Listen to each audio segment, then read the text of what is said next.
here with you, aka VHS 82 apostrophe, and it has been a long minute. The trick will be, can we do this without having to edit really anything? It's been about 4 months, and the last time I threw up, I think, a handful of videos, Lonnie was the motivation, and here we are 4 months later, and Lonnie is the motivation once again. Now, Lonnie puts out a lot of stuff, and his link will be down there in the bottom, or not even bottom, with the title of his latest vid, which is, I think he sort of took a little, not break, but, you know, sort of a diversion of sorts, and threw up a top 5 favorite sub-genres. And I don't know what it was. I mean, I watch a lot of Lonnie's videos. Of course, you know, we go way back to the Body Bags day, which is, been thinking about that a little bit more and more, and just, you know, you get tired, you get worn out, and the grind of every week putting out a new review. But, you know, time passes, and, you know, you find yourself looking back, missing some of that grind. And I think Body Bags was really what helped consistency for me, at least personally. I had other things going on and doing, and but never really followed through completely with the X-Files or The Walking Dead. Those two are sort of open-ended. They're waiting. So I don't know. But I watched his video, and I don't know, something in there spoke to me. And sort of woke me up, I guess, a little bit out of a deep slumber of sorts, I guess. And I just started thinking to myself, hey, I can do that, I think. And so I never really thought about my top 5 subgenres of horror. And like him and what he said, you all know me, or you should. I have a little bit of a liking for horror overall. In fact, Thursday we'll be up at my favorite theater watching Evil Dead Burn. And so I'm looking forward to that. In fact, I'm assuredly I will be putting up a minor spoiler-free review. In fact, I may encapsulate it in a much broader franchise ranking of sorts. I've seen that a few they pop up in my feed, and I've seen a few do that, and that seems like a curious way of handling it. So just call it plain old theft. I think I'm going to run with that idea. But anyways, it'll give a chance to just talk about the Evil Dead, generally speaking. We've been revisiting the Evil Dead. Watched Rise last night, revisited that. Tonight, I think we're going to do a double feature of In the Woods, which our good friend Glenn threw up. He found, I think, compliments of YouTube maybe, that sort of conceptual short film of sorts from Sam and Company, which is a prelude to The Evil Dead. And so I think we're going to watch that and then go into the original. And then maybe Wednesday night, get one last dose of Evil Dead 2 Dead by Dawn. And so, you know, we'll see. We'll see. I felt pretty good walking out of Rise. And before that, of course, was the 13 remake, which the extended cut. Yeah, I'll save some of this, you know. Anyways, subgenres of horror. So I never really thought about subgenre of horror. I mean, I have them. I mean, but I've never really put real serious thought into, like, if I had a top 5, do I even know what they would be? I think I have an inkling. I know what I love. I know what I really, truly, you know, I've loved over my whole life, which is a good moment to just mention. Being that I was born in 1970, you know, I mean, I was ushered in through the 70s. By 75, I'm in the theater watching Jaws, which will have leave its indelible mark on my life, good and bad. It is probably my favorite film of all time, although The Thing likes to, you know, leapfrog over that from time to time. But some of my most cherished films that I do love that have influenced me or given influence in terms of my love for cinema will be mentioned today in this video. Compliments of this idea that Lonnie threw out there, this breakdown of subgenre and our favorite top 5. But being that I was, raised up through the 70s, you got the drive-ins, I have memories, man, going back, whether it was seeing Star Wars: A New Hope, or peering up over the seat. We had a van, and so there was a bed in the back, so the kids go to bed and the parents watch the grown-up movie. The kids movie played first, and then the grown-up movie played. That's how it really used to be. But I remember peering up over the seats at times and catching glimpses of some grindhouse cinema, or just old school horror like It's Alive. I remember the milk truck, seeing the jugs of milk, glass jugs of milk, which was pretty profound to me because, I remember, when I would visit Grandma and Grandpa up in Niagara Falls, they were still having milk delivered to their house in glass jugs. Now, that doesn't mean I'm ancient. That just means that was a carryover from older times that just kept going. I doubt they do it anymore, but curious to know. But anyway, so I understood the concept of milk in glass jugs, and so when the baby crawls up in the back, and of course the guy goes up in the back, and all of a sudden you hear all the crashing of glass, and then the blood and the milk pour out the back, it sort of like leaves a mark. And I remember seeing John Carpenter's The Fog, a double feature with what was that? Oh shoot, I have it in my head. I can see it. Oh, come on now. It ran a double feature. They didn't come out at the same time. The director, Richard Marquand, The Legacy. Yeah, Richard Marquand would go on to direct, of course, Return of the Jedi, because Steven Spielberg was part of that whole guild strike and whatnot. So we'll never know what it would have been like to have Steven Spielberg direct Return of the Jedi, although Richard did a fairly fine, good job. And so, drive-in cinema. And then, of course, by the time 1980 rolls around, of course, I've already glimpsed images of Halloween, compliments of TV. You would have your Sunday night at the movies, Monday night at the movies. So that was an important deal, especially when it was family time, whether it was The Wizard of Oz, eventually it would be Poltergeist, Jaws, things started their annual TV run, and those were big deals, man. Make the popcorn, and everybody gathers in the living room, and it is no cell phones, none of that junk, and that's kind of cliche to say now, but it's true. There's no distractions. You're there to watch movie, right? And those were important moments in your life growing up. They left their mark, and I've loved cinema my whole life. Coming into the 1980s, and of course, the plethora of practical special effects, and John Carpenter is coming into his own, and of course, you start going into the video stores and start renting VHS tapes. You start coming home with things that you regret. Like, I'll never forget when I brought home I Spit on Your Grave, and I don't even know if I finished that movie. I might have popped that thing out, maybe not. Did I get through Cannibal Holocaust? I rented that on VHS. I might have got through that, but I don't think I got through Cannibal Ferox. There were a few from time to time I just did not get through. I would just, I didn't need a parent or anyone, although, of course, you like having those guardrails from time to time, and then, of course, you regret having those guardrails from time to time. But, I didn't often need somebody to tell me, turn it off. My inner, for the lack of a better phrase, moral compass, I guess. I don't mean it to be judgmental or anything, because I love horror movies. But you ought to be a certain age when you probably start seeing certain things. And my governor of sorts, it was not very strict. It allowed me to consume and explore and discover a lot of cinema, and some of it I just wasn't ready for. And so I turned it off myself and took it back to the video store and got something I was a little more comfortable with.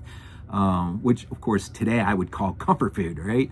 The movies that you can just put on anytime, like John Carpenter's The Fog, or and any one of his movies, right? Is comfort food. But you know, you go through the whole, you know, there was this video store. I know I've said it on videos before, but you know, we had a video store, movie world, and it had in the back had like a castle effect, and where the horror movies were, and you go up the stairs and there was cobwebs and everything. And there were so many shelving units in there, but there was one shelf dedicated to Italian horror movies. And so that is where I discovered, along with Fangoria, Gore Zone, Starlog, you know, magazines of that sort. That's where I discovered the likes of Lucio Fulci, Dario Argento, Mario Bava, Lamberto Bava, Bruno Mattei, you know, Lenzi, Dario Argento, did I say him? Michele Sauvé. I mean, you know, it's where I discovered, you know, Zombie, and Suspire might have been one of the first major horror or Italian horror films I brought home. And of course, in those days, we had a 25-inch console TV, and so, you know, in the living room, you lay on the floor, you know, on your stomach, and with your hands in, you know, up there, kind of watching this. At the time, I mean, it wasn't, you didn't consider it fairly small. It was a 25-inch console TV, and so, I mean, you watched Suspira and all of its letterboxed glory, and that just immersed me in a world that would never leave, and it hasn't left. And my Italian cinema bleeds over into a lot of my love for horror cinema. So, you know, that's sort of where I've come from and sort of came up through. And once you get out of the 80s, of course, the 90s roll in, and, you know, I went through my, you know, 4 years of the Army, got married, and it took a little bit of time, but then where I sort of took a break a little bit, and then sort of renewed my love for horror, and began to refine my way. And eventually, with time, became a collector of sorts. And I think one of the catalysts actually was '96. I think when we saw Wes Craven's Scream on the at the drive-in cinema. I think that was a major catalyst to sort of reignite that passion to start re-exploring and rediscovering, and even really start to re-buy. Now we lived in New England for a while. We had what was that? Sunrise Films. Sunrise Studios, something like Sunrise, something like that. It was a video store, and I remember at the apex of VHS release, you could go in and there would be a wall of just letterbox, director cuts, extended cuts, special collector's editions, VHS, and I remember seeing, you know, a lot of Italian, the classics, the Gates of Hell trilogy, Zombie, all of that junk, is Demons, right? And so, you know, you kind of work through those periods. I think what I meant to kind of bypass, but, you know, go back a little bit to when I went to Movie World and rented. They had a movie poster as well, movie poster selection that was, I mean, it was $3.50 a pop for a huge, 40 by 27 theatrical print of some of those most beloved horror films, including Italian films. I mean, it was all there, and you just took it for granted. You know, you got used to it. You saw it. You just figured this stuff will always be here. You know, you go into, I remember eventually down the road a little bit, Media Play would crop up, and I remember seeing a bin full of the Anchor Bay tin sets, right? Which I only have one in my entire collection. It happens to be the Evil Dead 2. But I mean, you take that for granted. The NECA toys that we see often now these days. You know, I remember when Media Play had a wall of those, and they had, I mean, stuff that today you try to buy today. I mean, you know, but so, you know, I mean, cinema is, there's something about just, it's a healthy, I think it's a healthy expression, or a healthy way to just escape for a temporary moment of time. And I cannot wait to Thursday morning when, at least for an hour and almost 2 hours, we can escape into the Deadite world and enjoy the newest newest film to the Evil Dead saga. Say what you will about the franchise. The one thing you can say, many say, is there really a bad Evil Dead film? You may not have a favorite Evil Dead film, but is there a bad Evil Dead film? I think it's one of those rare franchises that is pretty solid. Well, I'm rambling on a little bit here. I see it's already 15 minutes, but sometimes people just love to hear some of this chatter, and it takes you back or makes you wish you kind of, now with, the 70s and 80s weren't without its challenges, whatnot, but man, some great things as well. Some really, really, really good things. So anyways, let's deal with this top 5 sub-genre. Now, you're not going to probably agree with all my choices. I see what I'm going to do is I'm just going to hit the top five down, give an honorable mention. But within each subgenre of horror, I'm just going to quickly throw out five movies. Not really talk much about them. I want to hopefully keep this under 45 if I can. Seems like a good time for this.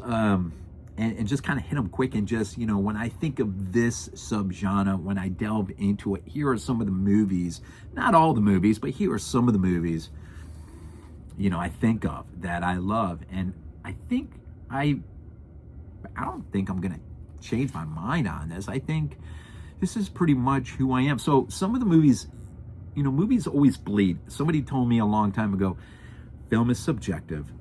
And many parts of that are subjective as well, in terms of how we interpret it, how we see it. Now, you can be flat out wrong, don't get me wrong, but it's subjective as well. And so, a lot of grace ought to be given when somebody sees a film in a certain way. We ought to just be happy they love the film, and they're a love of, say, horror in general, whatever it may be. The newest incarnation of A24 films today, or whatever it is, from the 80s going back to the 60s and whatnot, all the way back into those glorious black and white days, which I do have a love for, which will be mentioned today slightly. So 5 subgenres, honorable mention, and then I'm just going to hit 5 films real quick. And I'm not really going to, I don't even know if I'll show them other than put them up.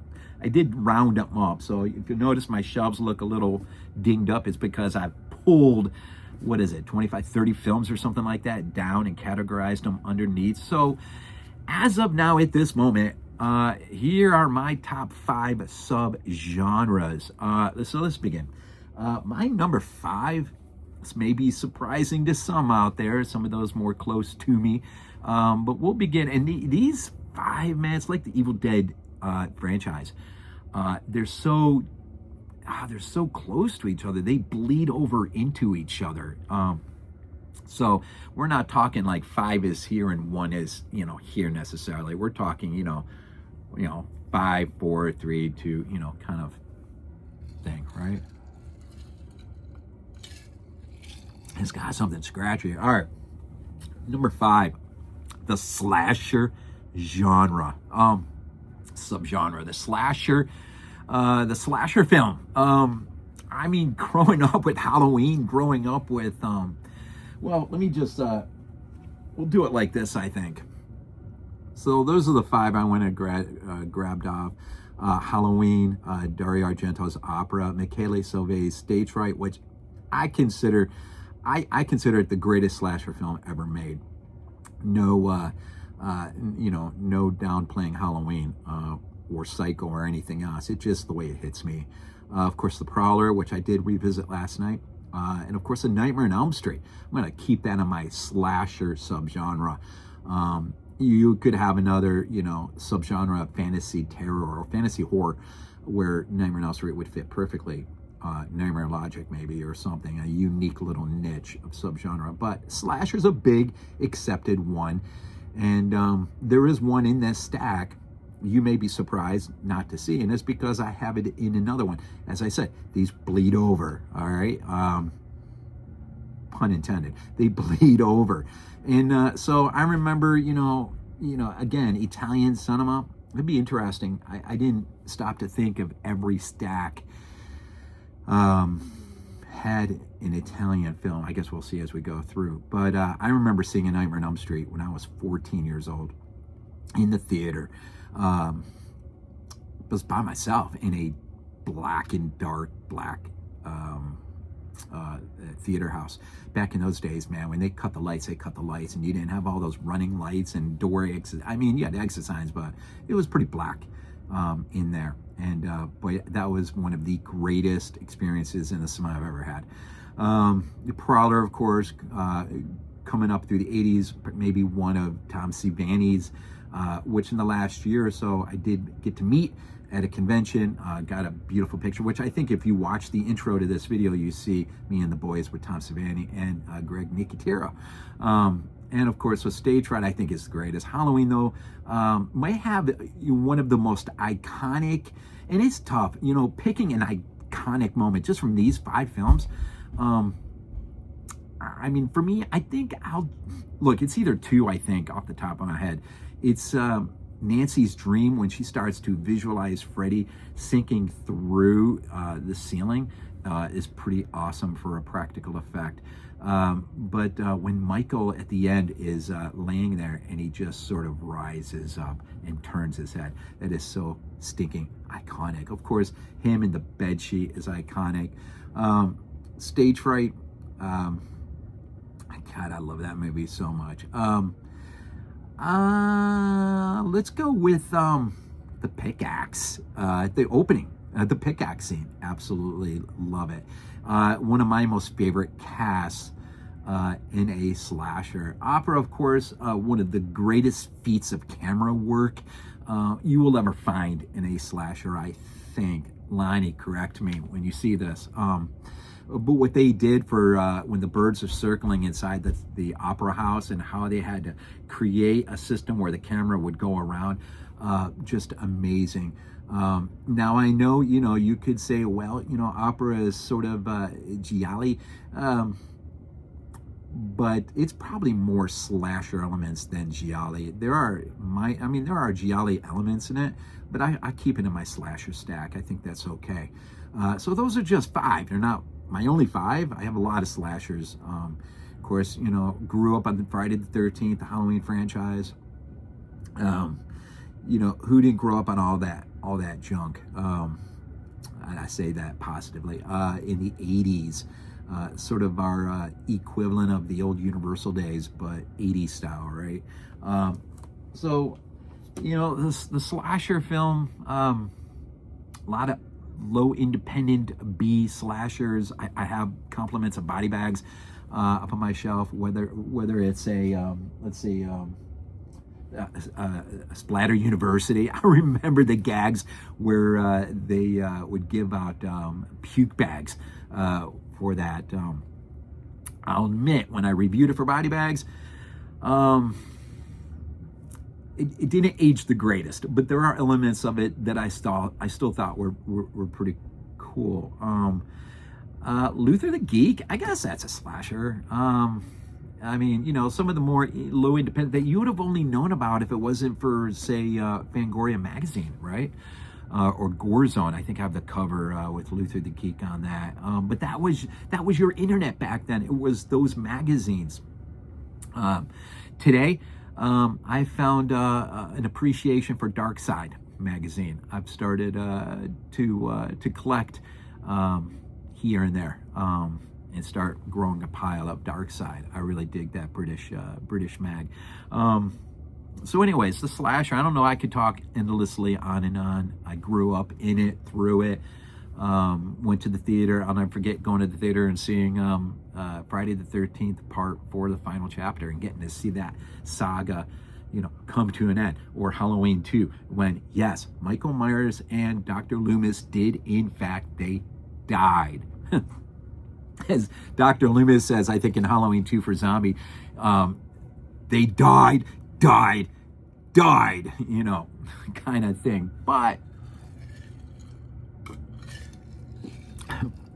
you give the audience what they want, right? So when Halloween 3 Season of the Witch, for which I love and adore, and has its roots in, the whole Quatermass trilogy, and the writer of that, Nigel, the name escapes me, but anyways, which bleeds over into Carpenter, Prince of Darkness, or Hooper's Life Force, whatever, sort of thing. You give the audience what they want. So, you resurrect Michael Myers, even though he was dead. We saw it happen on the big screen. He died. He was blown up, burned to a crisp. And yet the power of cinema to bring someone back. I think, I love the Halloween. I love the Halloween franchise. So, I'm not going to tear into that as much, but it was a great ending. It's a great finale. Friday the 13th, the final chapter, is a great finale. The Devil's Rejects might be the greatest ending in cinematic history that is undone by Three from Hell. So, it would be nice at some point to have an end stand on its own and never be messed with, but that's not going to happen in cinema. You just gotta make peace with it, I guess. So number 5, I'd say slasher. It's made such an indelible mark on me, whether American or Italian. Number 4, and I would have thought, and I haggled and I thought about this, and but we're gonna run with zombie, the zombie sub-genre. My zombie films at. We'll do it again like this. So there you go. We're gonna run with George A. Romero's seminal, maybe the absolute pinnacle of zombie cinema, The Living Dead, Dawn of the Dead, from 78, I think it was. Peter Jackson, of course, Dead Alive. This Let Sleeping Corpses Lie, of course, The Living Dead at Manchester Morgue, aka, right? Return of the Living Dead, which there was a lot of comedic humor into there, but to great effect. What's that bottle? Oh, the grapes of death. Yeah, I don't know. I was going to say the grapes of wrath.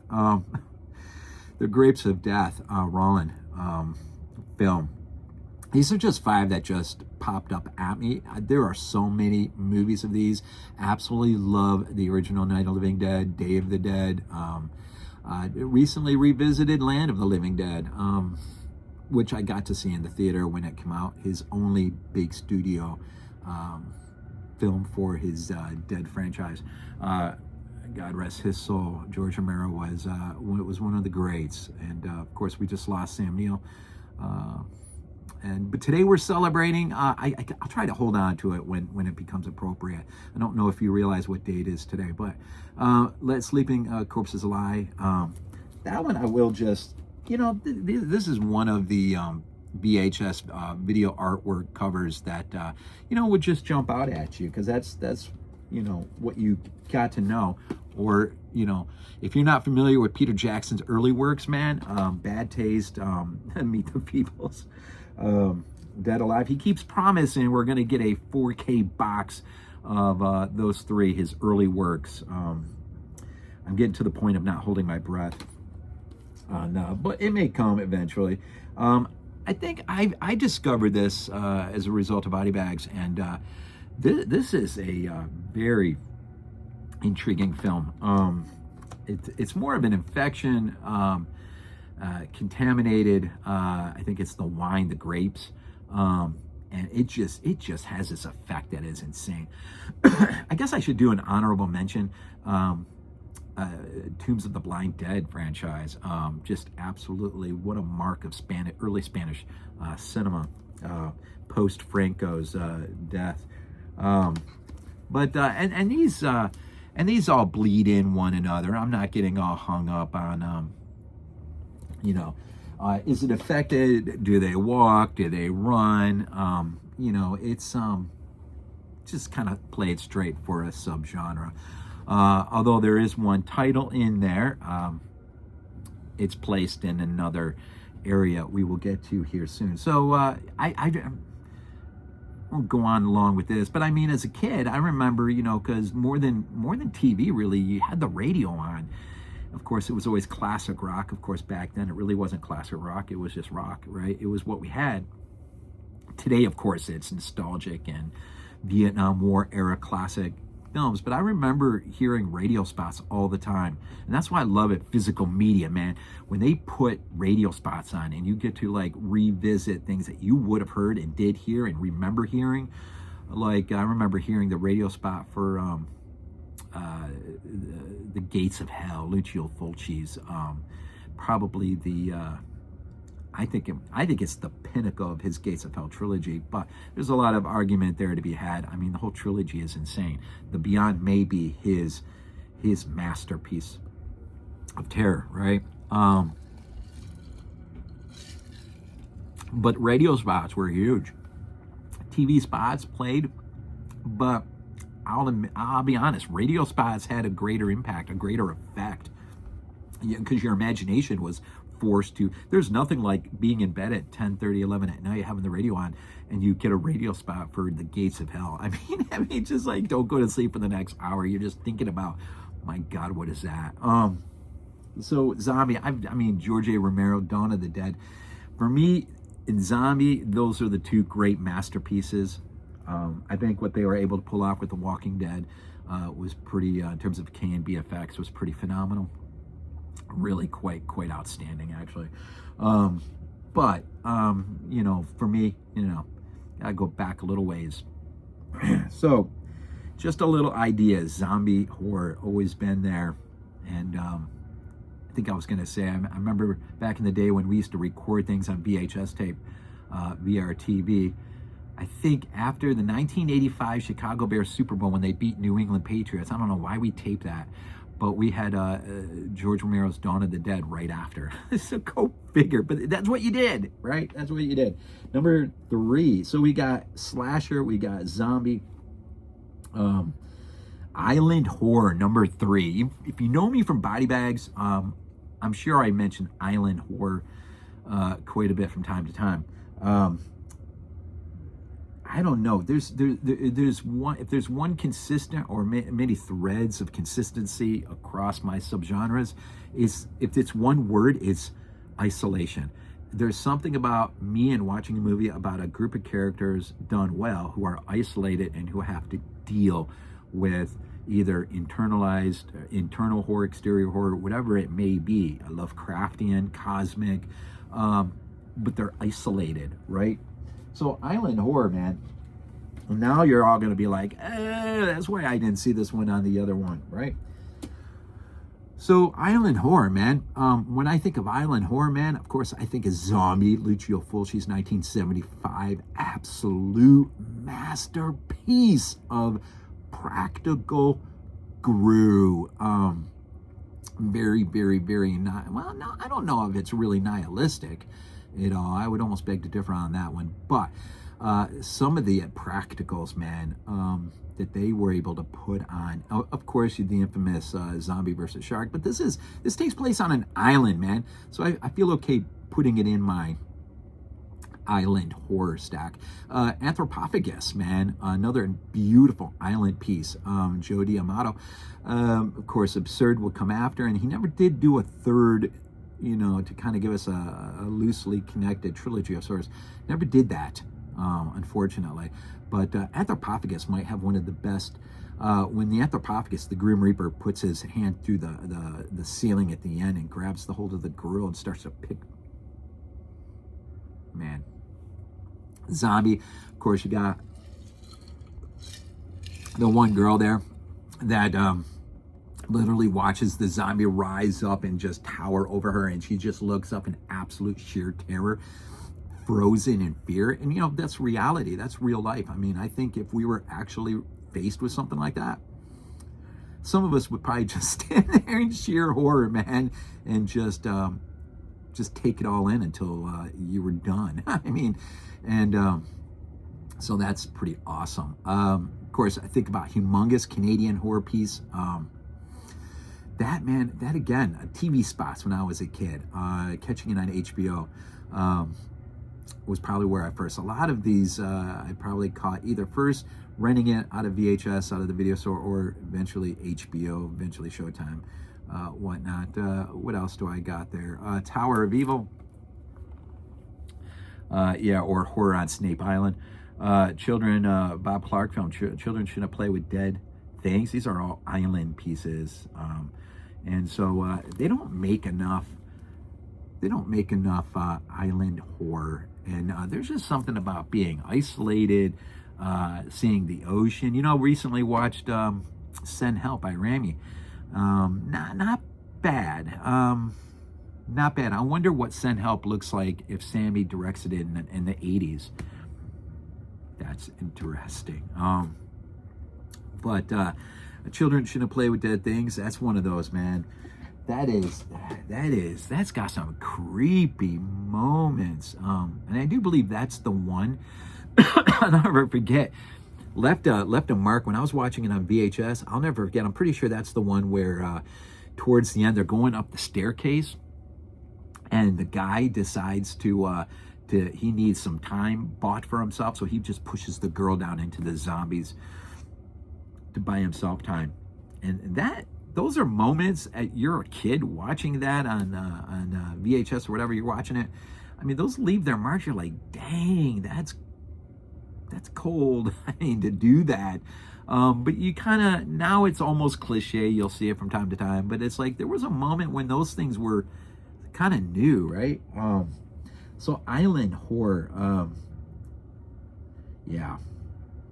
I think Jim O'Connelly is the one who directed Horror on Snape Island, or AKA Tower of Evil. That was a film that my dad often told me about, having seen when he was in the Air Force, stationed in Okinawa, and saw it in a theater on base, and never knew what it was. He thought it was Horror on Snake Island. And when I really started to wake up to re-exploring cinema, I started hunting for that. It took forever and a day, especially in the early days of the internet, back in the early search engine days. But eventually I came across the fact that it wasn't Horror on Snake Island, it was Horror on Snape Island. And so eventually found Tower of Evil.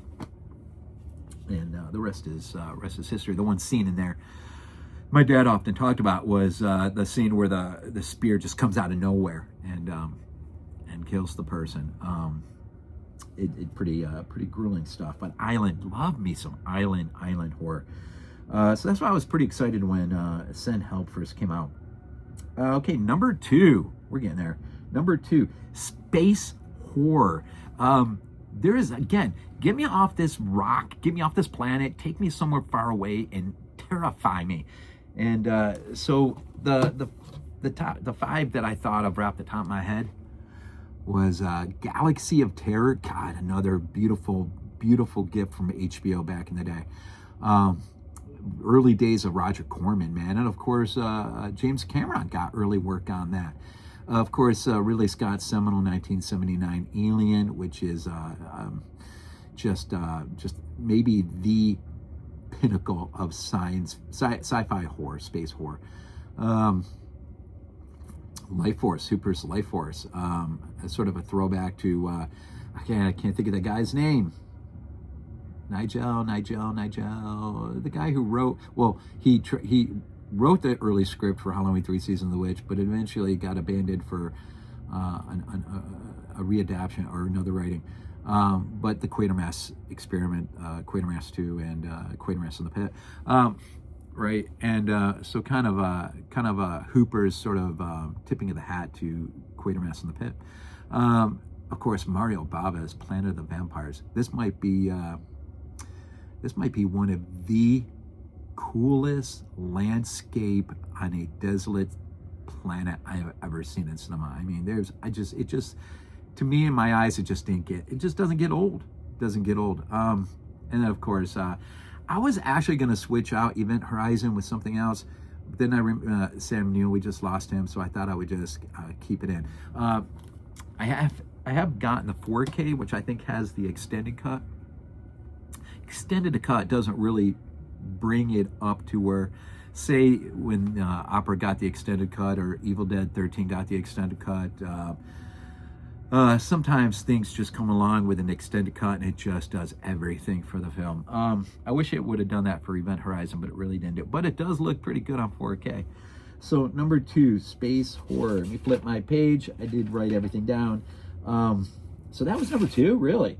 So, okay, slasher, zombie, island space. Number one, oh, come on now, Lovecraftian horror.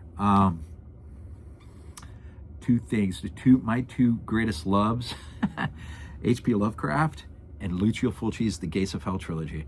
For me, City of the Living Dead, aka The Gates of Hell, is the greatest horror piece ever made, ever put to celluloid. It is the greatest. But this is my nod or my tipping the hat, or whatever you want to call it, to Lovecraftian horror. A little bit of both here, of course. City of the Living Dead, which The Evil Clergyman. If you ever read The Evil Clergyman by H.P. Lovecraft, you'll get a little introduction to the priest who hangs himself in the cemetery, which I have gone to and documented on my channel at Midway, Georgia. That's there, down there below. Of course, Evil Dead 2. You get Professor Nobi's scene, especially his scene when his spirit tries to break through momentarily into their world. That scene, man, that is as richly Lovecraftian. Of course, Necronomicon Ex Morte. You ever want to read the history of the Necronomicon H.P. Lovecraft? This is where it comes from, right? Dagon is really Stuart Gordon's film, which is really Dagon and come on, why am I not going to think of it now? See, that happens from time to time. You don't write everything out. Dagon and oh, it'll come to me in a minute. The Thing, very Lovecraftian. You know, a lot of these, again, you bleed over. But there's something about that otherworldly, weird. Of course, if you're reading Lovecraftian fiction, a very, very common go-to word is queer. Queer was a word that was used to describe that which you can't really put your finger on your hand on. To describe it was, be it so terrifying, you just couldn't comprehend what it was that you were dealing with there. Dagon, oh geez, it was almost right there. That's what happens when you get a few years under you. The Mist, Frank Darabont's, again, just tearing a rip interdimensionally and allowing things from the other side that exist to come through on your side. Very, very, very, very Lovecraftian. In fact, Stephen King really predicated much of his world on Lovecraft's world. Instead of the Miskatonic University, it's Castle Rock, if you like, right? But H.P. Lovecraft, man, you can either go to the adaptations of Lovecraft to the cinema, be it the Reanimator, which I actually prefer Bride of Reanimator. I think it's actually a little closer to the source material, and still fun. It's special effects, right? Awesome practicals. There's so many H.P. Lovecrafts, blah, blah, blah. Richard Stanley maybe might have given us the greatest of late, Color Out of Space with Nicolas Cage. That is absolutely outstanding way to put Lovecraft to work on the cinema screen. I don't know what Lovecraft would have thought about any of that junk, but I think Lucio Fulci, probably there are rare characters who get Fulci to cinema in the way that Richard Stanley's proved capable, at least with Color Out of Space. To a degree, Stuart Gordon, but Fulci, man, with his Gates of Hell trilogy, it is in spirit total Lovecraft. But you can find a lot of short stories that you can see were influences on the works, or in through the Beyond, House by the Cemetery. Very, very, very, very, very rich in Lovecraft. Very rich in Lovecraft. So it just, those are 5, right? And then I wanted to give a real quick honorable mention. And we're going to call it familial horror. Familial horror, if you're still with me.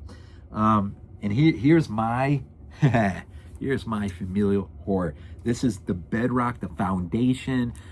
This is where you begin with familial horror. You ready? Here we go.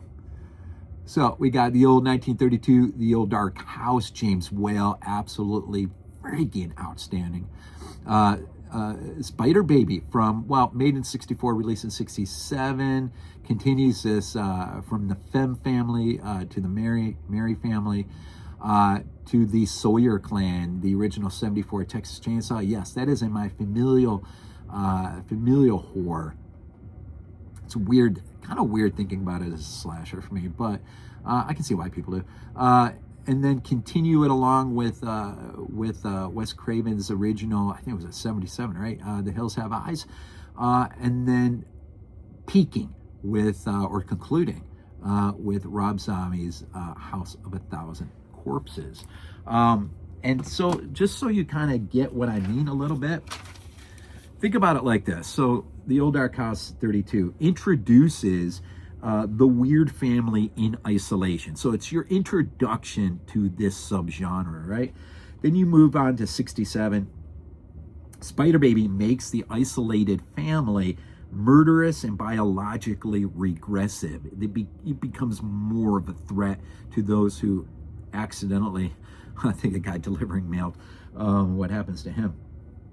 But then you take great strides into 74 with Hooper's classic Texas Chainsaw, and Texas Chainsaw pulls the isolated family out of its gothic past and drops it into a gritty, realistic, rural poverty. And if you really think about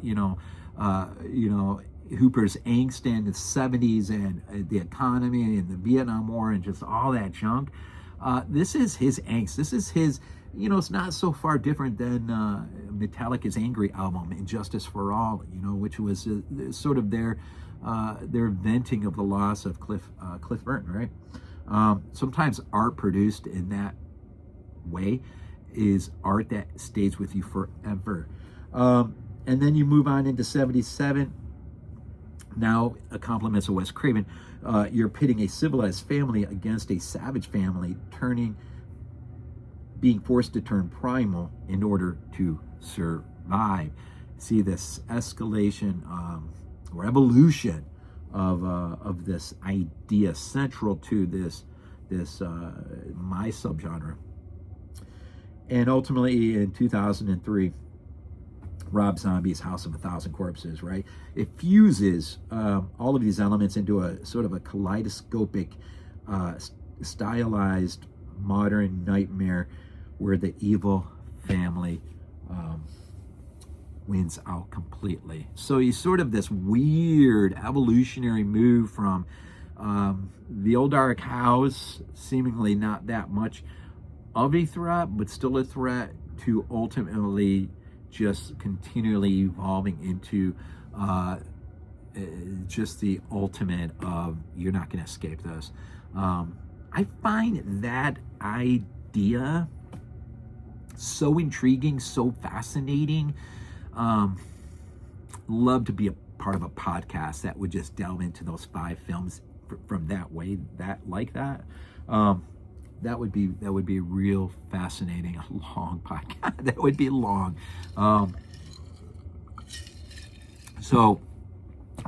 That's it.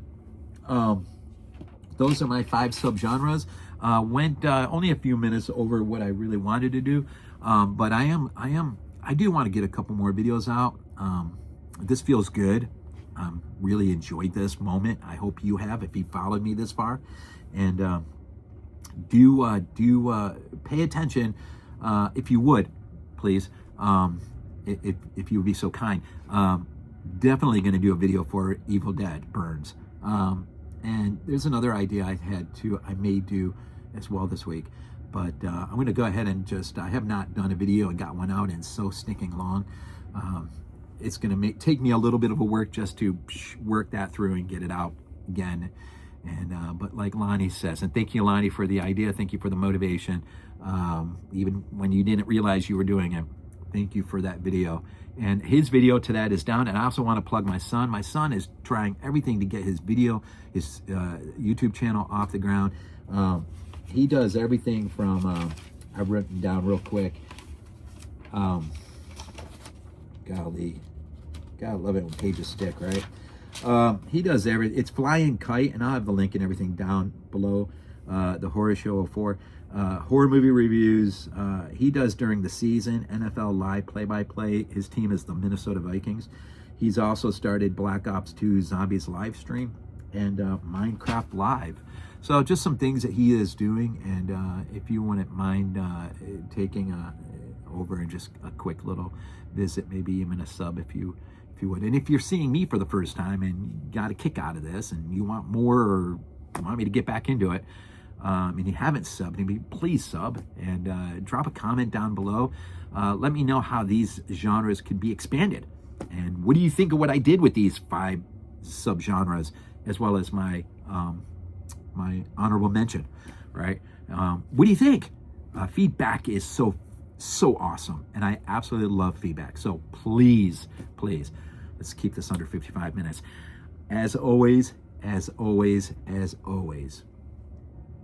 go Bills, dogs, you